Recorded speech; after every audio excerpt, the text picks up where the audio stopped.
E aí, pessoal, bem-vindos! Hoje a gente vai mergulhar de cabeça numa daquelas histórias que separam o dev sênior do dev raiz. Uma crise pesada em produção que testa todos os limites, mas que no fim se transforma numa vitória técnica épica. Essa aqui é a verdadeira jornada do herói desenvolvedor, onde cada decisão pode salvar o negócio ou derrubar tudo. Preparados para essa batalha? E o chamado para a aventura na nossa área quase sempre começa aqui.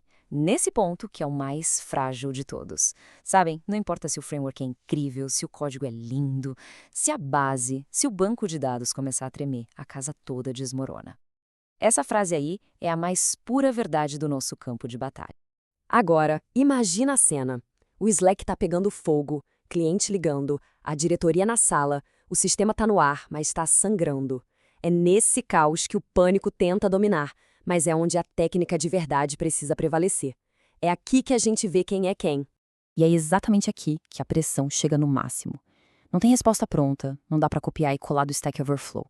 Cada escolha tem um peso gigantesco. É um equilíbrio delicado entre performance, consistência e segurança. A grande pergunta é, e agora? Qual o primeiro passo? É aqui que a nossa jornada de verdade começa. Ok, vamos mergulhar nisso. Antes de encontrar a solução, a gente precisa entender o inimigo. Então, a primeira etapa da jornada é exatamente essa: identificar onde o sistema está quebrando, quais são os gargalos que estão sufocando a nossa aplicação.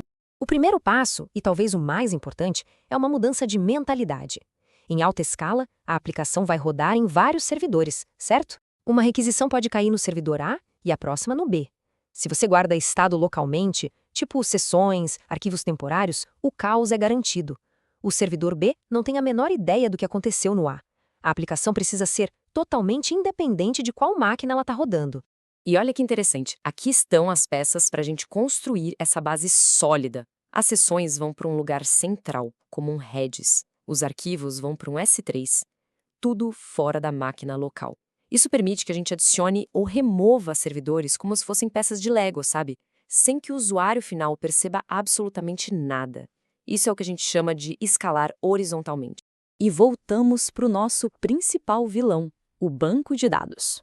Aqui a gente tem duas estratégias que são essenciais. A separação de leitura e escrita, que basicamente distribui a carga, mandando as leituras para um lado e as escritas para o outro. E o pooling de conexões, que evita o custo de ficar abrindo e fechando conexão toda hora. Pensa nisso como os primeiros socorros para um banco de dados que já está pedindo arrego.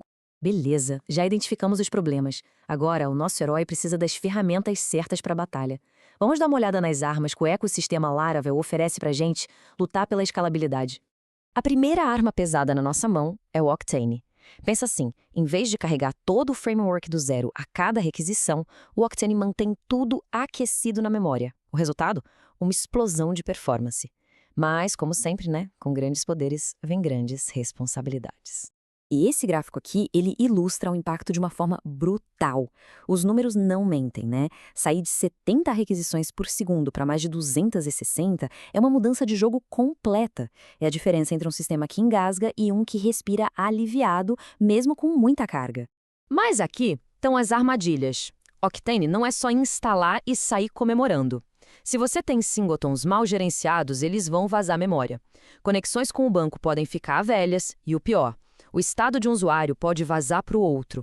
É preciso auditar o código com muito cuidado para esse novo ambiente que é persistente. Essa é a nossa segunda arma essencial. Qualquer coisa que demora mais que alguns milissegundos, tipo enviar um e-mail, processar uma imagem, chamar uma API externa, isso não pode, de jeito nenhum, travar a resposta para o usuário. A gente joga tudo isso para uma fila para ser processado em segundo plano, com calma. Mas o ponto crucial é que não adianta só usar filas. É preciso uma arquitetura de verdade por trás. Primeiro, a gente usa um back-end rápido, como o Redis. Segundo, escalamos os workers conforme a demanda aumenta. Terceiro, e muito importante, separamos as filas. Tarefas críticas, como pagamento, não podem ficar esperando atrás de um relatório, né? E quarto, uma estratégia inteligente de retentativas. Isso sim é um sistema de filas robusto, à prova de falhas. E agora, chegamos ao momento decisivo da nossa história. Armado com conhecimento, com as ferramentas certas, nosso herói está pronto para combinar tudo isso e construir uma arquitetura que não só sobrevive, mas prospera sob pressão. É o clímax da batalha. A pergunta que todo mundo quer saber, né? Depois de identificar os gargalos, de escolher as armas, como que no final das contas essa batalha foi vencida? E a resposta não foi uma única bala de prata, mas sim uma estratégia muito bem combinada. E aqui está a resposta. A vitória veio da sinergia. Uma base stateless para poder escalar sem medo, Octane para aguentar o tranco das requisições, filas para manter a aplicação sempre responsiva e cache aplicado de forma cirúrgica só onde realmente doía. Cada peça no seu devido lugar, trabalhando em conjunto. Mas o que essa tabela mostra é talvez a lição mais importante de todas. Contexto é tudo. Um dev raiz sabe que não se usa um canhão para matar uma mosca. A complexidade da arquitetura tem que ser proporcional à escala do problema. Começar simples e evoluir conforme a necessidade.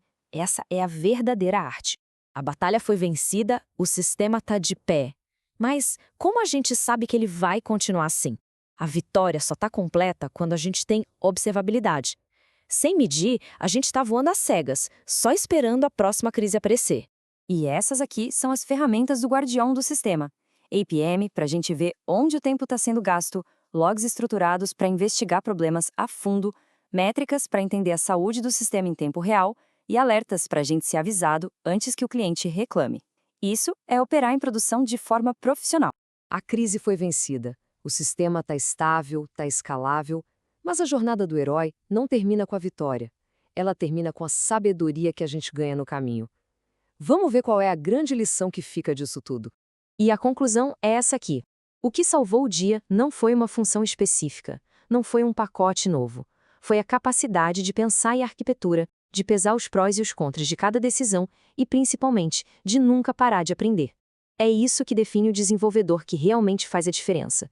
E agora eu jogo a pergunta para a comunidade. Toda crise é uma chance de evoluir. Qual foi a grande batalha de vocês? Qual foi aquele desafio que forçou um crescimento absurdo? Compartilha aí nos comentários, vamos construir esse conhecimento juntos. Até a próxima análise.